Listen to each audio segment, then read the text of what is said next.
샬롬, 좋은 아침입니다. 서차원 목사입니다. 어제 말씀에서는 거짓 교사들이 신령한 지식은커녕 이성조차 없는 이들이라고 말씀하셨습니다.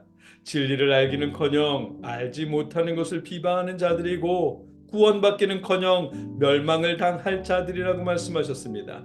거짓 교사들을 비방하기 위해서가 아니라 성도들이 거짓 교사들에게 현혹당하는 일이 없게 하시려고 하신 말씀입니다. 오늘 본문에서도 계속해서 거짓 교사들의 특징을 말씀하십니다. 본문은 베드로후서 2장 13절의 말씀입니다. 한 목소리로 함께 읽겠습니다. 불의의 값으로 불의를 당하며 낮에 즐기고 노는 것을 기쁘게 여기는 자들이니 점과 흠이라 너희와 함께 연회할 때에 그들의 속임수로 즐기고 놀며 아멘. 어제도 말씀드렸지만 본문의 상황은 당시에 이미 존재하는 거짓 교사들에 대한 사도들의 경계입니다. 베드로후서가 경계하는 그 시대의 거짓 교사들은 태초에 하나님이 천지를 창조하시니라는 창세기 1장 1절의 말씀부터 부정합니다. 성경을 가지고 말씀을 전하지만 성경에 있는 모든 말씀을 믿는 것은 아니었습니다. 자신들의 지성과 이성으로 취사 선택해서 믿었고 전했고 가르쳤습니다. 게다가 거짓 교사들은 자신들이 참 교사가 되기 위해 사도들을 가짜라고 주장하며 예수님의 모든 능력과 사건을 부정했습니다. 예수님의 십자가 죽으심과 부활과 승천은 논리적으로, 이성적으로, 과학적으로 비합리적인 어리석은 말이라며 부정했습니다. 그래서 베드로후서뿐만 아니라 고린도전서 1장 18절에서도 십자가의 도가 멸망하는 자들에게는 미련한 것이요 구원을 받는 우리에게는 하나님의 능력이라 아멘 이렇게 말씀하셨던 것입니다.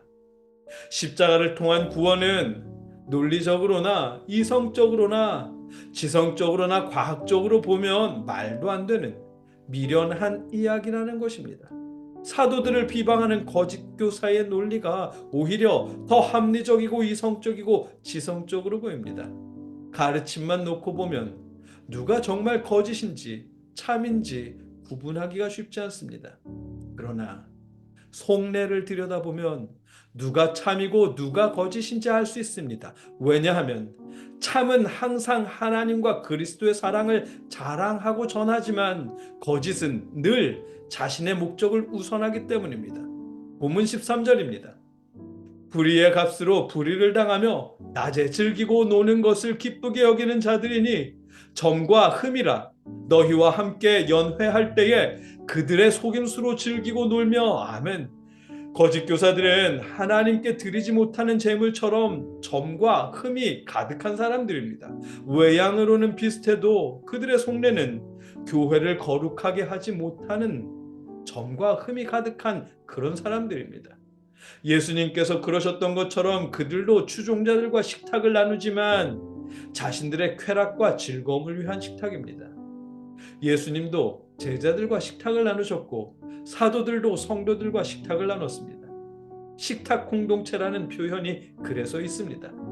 예수님은 제자들과 식탁을 나누시면서 하나님의 조건 없는 사랑, 즉 아가페를 서로 공유하셨습니다.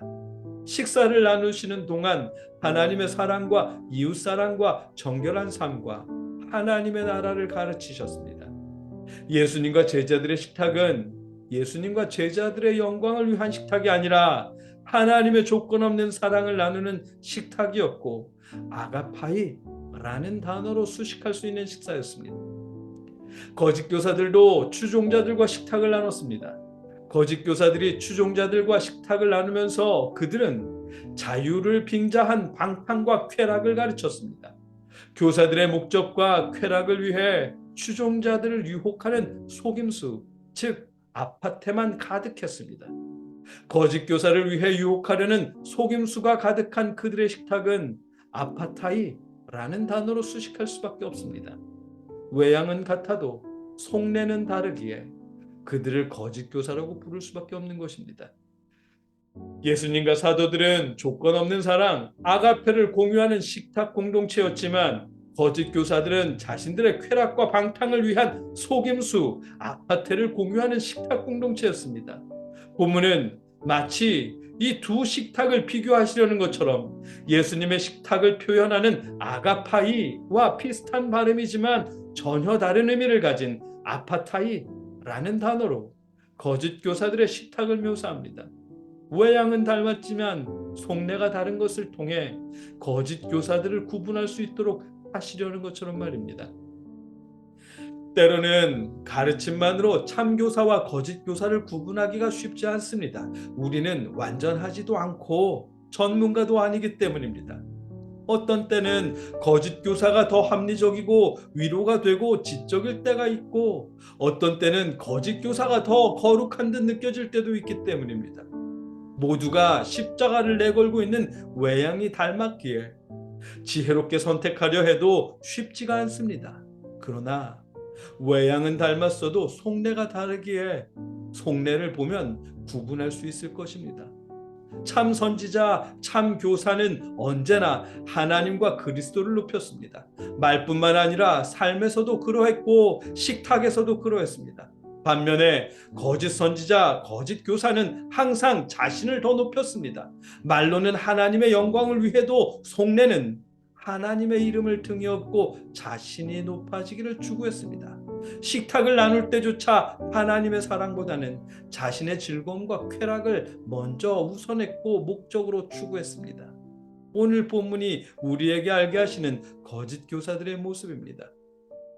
여러분과 제가 외양만으로 속지 않고 속내를 살피며 하나님의 사랑과 그리스도의 영광을 높이는 참 교사를 만날 수 있기를, 우리가 그런 교사일 수 있기를 주님의 이름으로 축복합니다. 함께 기도하겠습니다. 사랑의 아버지 하나님, 모양이 아무리